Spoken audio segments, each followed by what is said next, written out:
This video will tell you everything you need to know in order to escape as a victim in the Texas Chainsaw Massacre. There are 4 exits that are available to survivors on any map, and I'll be going over each one, starting with the main road, which is protected by a generator. If the killers know what they're doing, the generator should be on, so you need to turn it off before you can escape. A lot of hitchhikers like to place traps on the generator or the car batteries, so look out for those. You can disable the traps if you have a bone shard on you. You can disable them without having to step in the trap. And it takes a while to turn off the generator or car battery, so if any members of the family are nearby, you probably won't have enough time to do it, and you'll need to make a run for it. But now that we've disabled this generator, we're free to escape down this main road.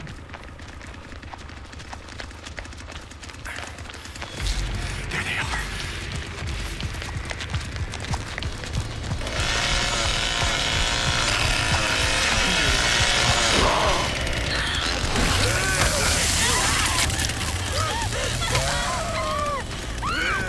Escaping from any exit that is currently electrified simply isn't possible, as any victims or even the family members get knocked down if they try and walk over the electric grid.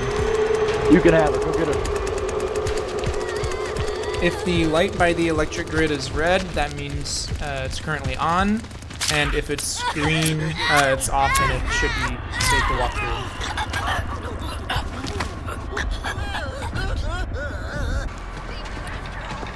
There are multiple ways to the main road exit on the family house map. The first one, which I already showed you, is just by lockpicking one of the main doors. Another way is by jumping out this window, but in doing so, you know, the glass will shatter and you'll fall on your face and take a ton of damage.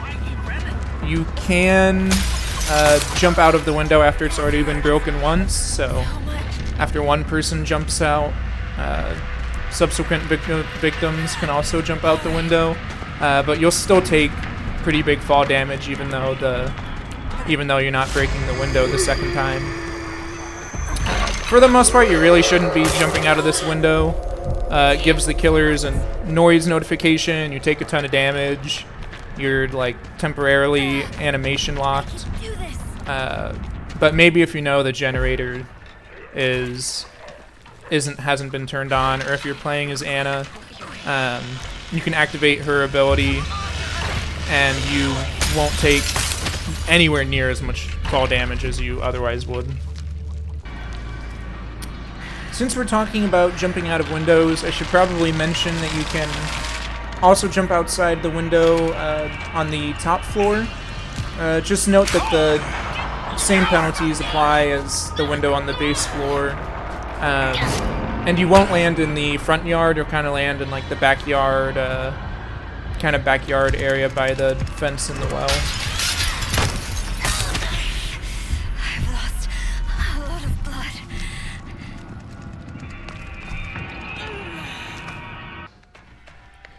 The safest and easiest escape, in my experience, is the one with the car battery.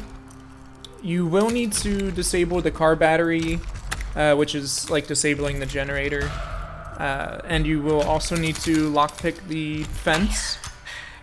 But it tends to be simple, and a lot of the times I find that the family leaves them unguarded.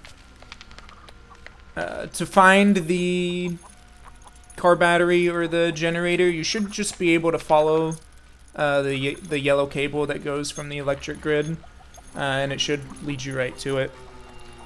I should also mention that survivors can actually turn on the generator or turn on the car battery. I have seen survivors do that in the past, so make sure you don't end up locking yourself out and making things more difficult.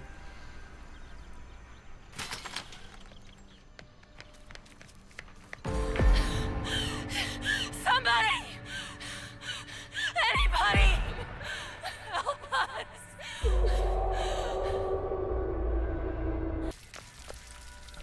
The next escape requires repairing the fuse box. First you need to open the fuse box, which requires a lockpick. Then you need to find a fuse and install it in the fuse box. And this minigame is really simple. All you have to do is sum up the numbers on a row. So a row or horizontally, however you want to think about it. Here 7 plus 2 is 9, and 9 plus 2 is 11. Once you do that, the fuse has been activated, and the door should activate shortly after. And the exit will always be in the basement, and it will only open for a limited amount of time, so you have to get there quickly.